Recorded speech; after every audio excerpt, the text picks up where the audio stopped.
This is Manda of the Dyer Yarns podcast, and I am coming to you from outside Seattle, Washington, where it's a beautiful day out today. It is finally spring. Spring was super late in coming, so I'm really happy that it's finally here. All the flowers are starting to bloom. The air smells amazing. We have the windows open. The cats are thrilled that the windows are open. And this is my knitting and yarn dyeing podcast. Thank you for joining me. If you watched episode 1 and you wanted to watch more, thank you. It's really good to see you again. And if you are new, welcome and thank you for checking me out. Today I would like to talk about some knitting that I've been doing, some new yarn that I have acquired, and some new yarn that I've dyed up. And I'll do that at the end, the yarn that I've dyed up. So I will jump into my knitting. If you did watch episode 1, I talked about a Coziest Memories blanket, which is not the easiest. I don't know, I think it's kind of a silly name, but whatever. So I'm working on, it's a lovely blanket, it just has a kind of a silly name. It's just a little twee.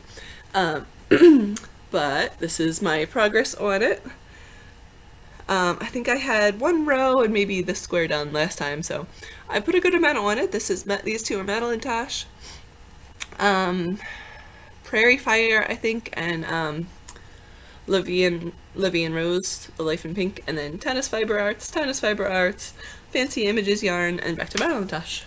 So you can see the pattern starting to develop, and I really like it. And I'm weaving in the ends as I'm going, and I'm not weaving them in by hand because that would be insane. I'm just knitting them together with the yarn and then kind of cutting it off when I do the next square, which is working out super well. I really like doing that. You can see it, you know, it's because it's 2 colors of yarn, you can see it on the next row, but I don't care, and my daughter won't care, and it's for her, so that was the biggest thing I was knitting on. Everything else is socks, and most of those are in my hand-dyed yarn as either swatches or for new colorways, so I think I will do those. I'll show you the sock, but I'll talk about it more when I talk about yarn at the end. So striping, gradient, kind of palindrome. It's super exciting, I love it. I would love it more if it actually fit, but you know. I do have one more thing that I worked on that I started. So the Yarn Hoarder podcast, she talked about stuffed animals, and I can't remember, I'll put the name of the designer down here. So I started the Bonnie Wee Mouse pattern by her.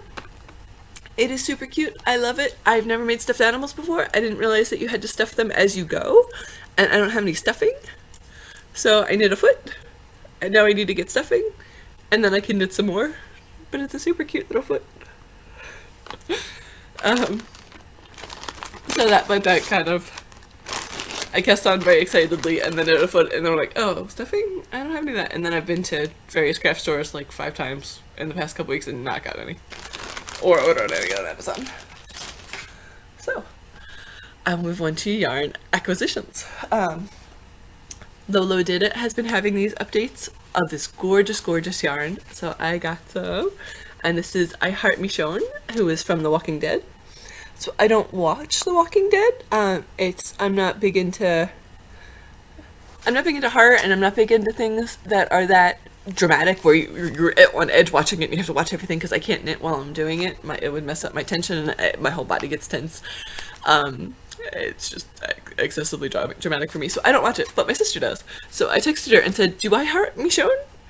And she said, yes, she's a badass. She's awesome. She has a sword, or the things that's like a sword that you use to cut, I don't know, machete. And she goes around killing people with machetes, and she sent me a picture, and she looks badass, so we heart Michonne. And I heard this colorway.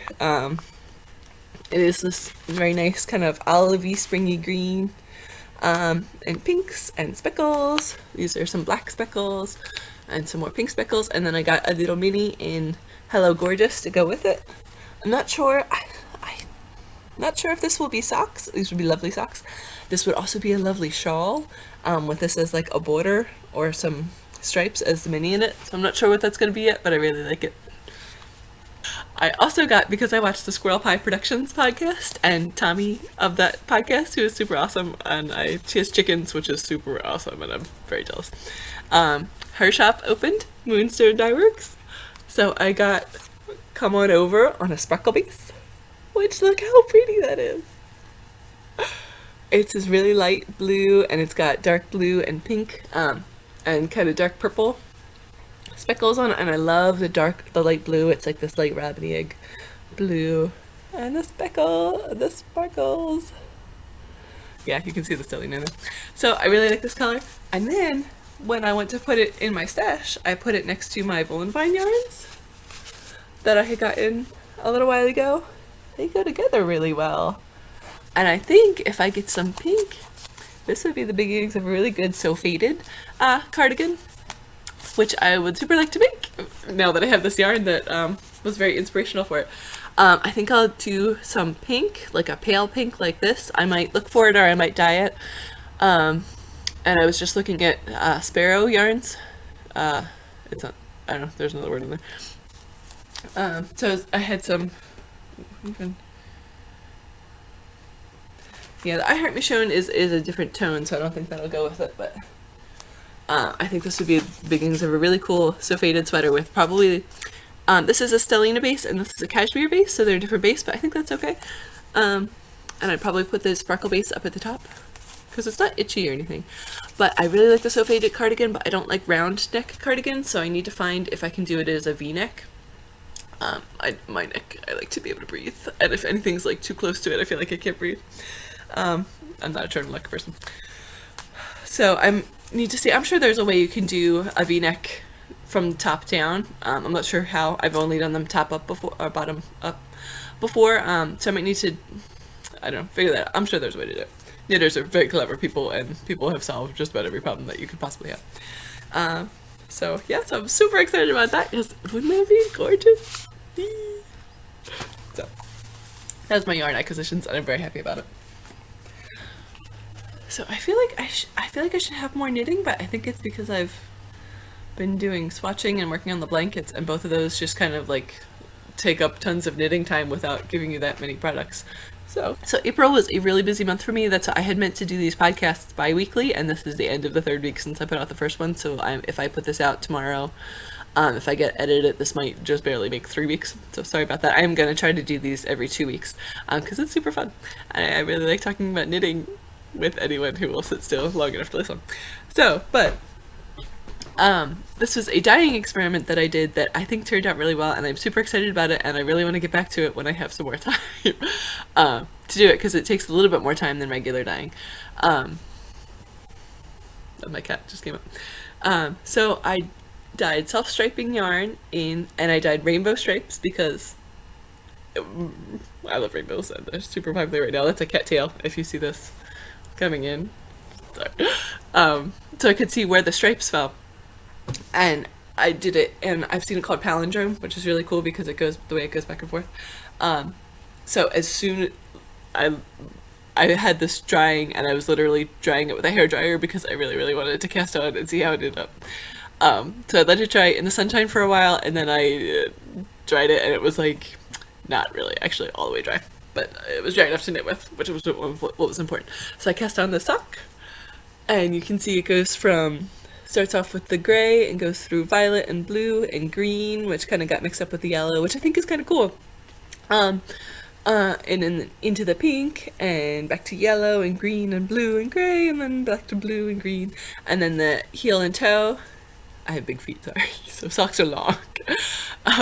Heel and toe are done in Night is Falling, which I have to figure out how to photograph. I might have to like take this out into the sunshine to photograph it, because it's this beautiful colorway, and it's got deep, deep blues and purples, and it just will not show up on camera. It just looks blue there, but it's blue and purple.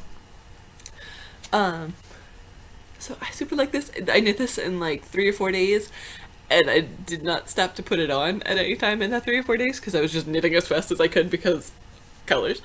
And then when I did put it on, I was like, this is kind of tight. And then I walked around and I was kind of not staying where it should be. I think it's too small. I think I knit this on a size 1, and I did 60, I think I did 60 stitches, which is what I usually do. But I think just on a size 1, this base is the fluffy fingering base, which I might rename Bear Cub, which I can talk about some more, because I want to have a bear theme, and fluffy bears are fluffy, so I don't know, it kind of works. But the stitches, they look really nice on a size 1. I think I just need more of them, and it's a nice fabric. So I finished this, and I was like, oh. So I cast on the second one, And I did 68 stitches, I think, for this one. So I went up 8 more stitches. So this one should hopefully fit. This is it so far. So I did cast it on. I'm doing these tap down. And then I dyed up something else, and I really needed to do that up, so I pulled out my needles and did up a swatch of that.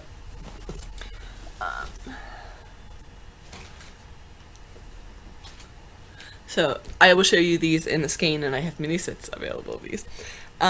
This is called The Dawn Will Come,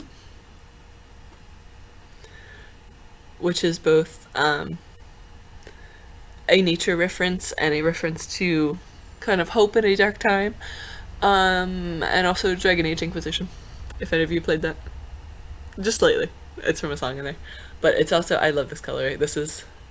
These are all my favorite colorways. Everything that I'm looking at is my favorite. But it is up really neatly. So this is it on a size 1. I did these 2 up. And this is probably 64 stitches.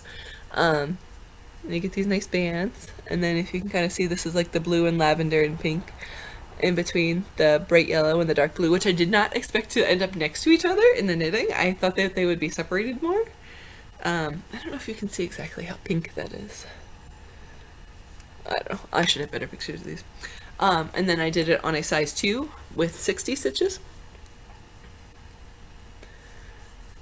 And so you get this cool pooling, which I think is pretty neat, actually. So in pooling, sometimes it's cool and sometimes it's not, and when it's like when it spirals up the sock, I think it's pretty cool, especially in these wide spirals, with the pink and the blues in between the yellows and the dark blue and black. So cool. So that's my toe swatches. I really want a full sock in this, but I wanted to swatch everything. So my next colorway that I swatched is called The Bees Are in the Lavender. And this is a purple and green, and it has pink and blue speckles and yellow spots, just a couple, for the bees. That's Squeaky up there. She's exploring.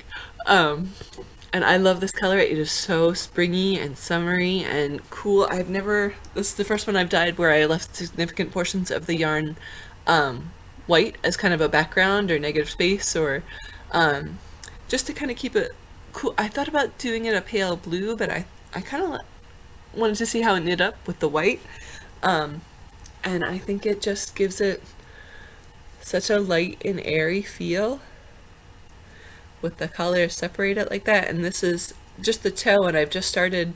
I'll make this swatch longer so I can really see how the colors come out, and then I'll put it on Instagram. So if you were interested, follow me on Instagram, and I'll see her up there.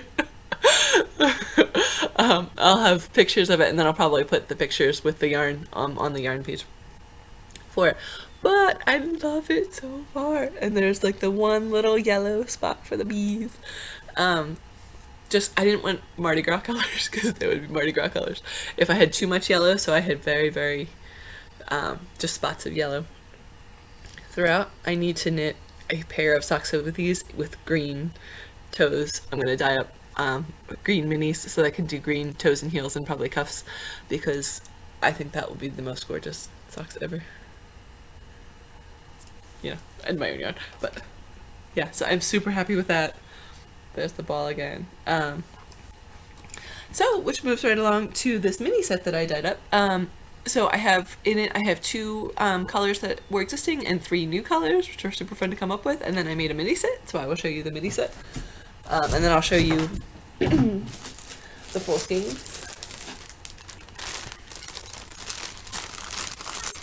Sorry for the rustling. So, and it's called Summer Day as a mini set, because they kind of go through, actually I'll show you the bottoms, the yarn toes as I call them. So this is The Dawn Will Come, Spring Meadow, The Bees Are in the Lavender. Oh wait, actually it goes like that. Yeah, this is June Bearing Strawberry, The Bees Are in the Lavender, and Night is Falling. So that's my mini set. I have these in my shop. I am going to swatch probably all of them, because I really want to see how they knit up, and take pictures and put them on the page. And then I'm going to take out the swatches and make a Genesis wrap out of them, because that takes 5 minis and you do 4, and then I'm going to do Night is Falling as the accent stripes, since it's so different from the other ones, or June Bearing Strawberry. I think they would that would look really cool too. I haven't decided. Probably whichever one I feel like when I get to it. Probably, I've been thinking Night is Falling, so probably Night is Falling, because it goes so well with all of them.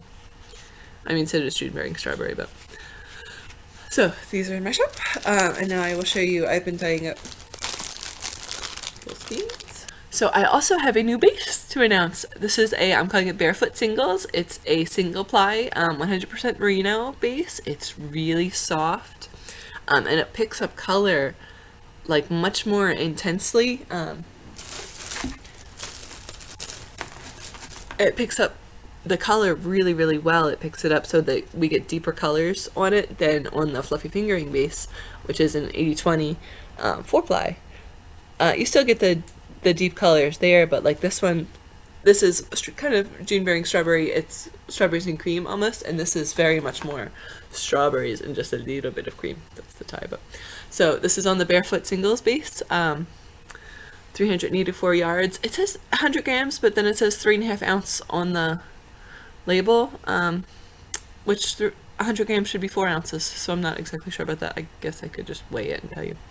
I should probably do that. But yes, but this is June Bearing Strawberry on my new base. I'm gonna dye this up on Fluffy Fingering too. I've been dyeing up other things. That went kind of blue, but yeah, you can see that's pretty representative. Very tonal pink. I will have swatches of this in the Fluffy Fingering as well. I've dyed up The Dawn Will Come on both bases. This is the Barefoot Singles and this is Fluffy Fingering. And yeah, they both came out really well. This is Barefoot Fingering. You can see the pink and the blues and the yellows.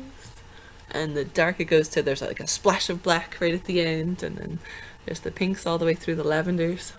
Super love this colorway. It's kind of a Disney princess colorway. I thought of when I was skating it up. I was like, this is with the, maybe it's just because Belle just came out, or Beauty and the Beast just came out, and she has the yellow and the blue, and then the pink. It's kind of Disney to me, but it's pretty. So I like it. And this is such a beautiful base. I love this. I need to knit something with this. Then I also have the Bees Are in the Lavender on 2 bases. Barefoot Singles above and Fluffy Fingering below. So Barefoot Singles, and you can see the bees in the skein more. Once you skein it up, they kind of fade into it. I did a little bit more bees with this one, but yeah. I have some pictures of this outside with our bluebells, which are blooming, and I love the greens and the purples together.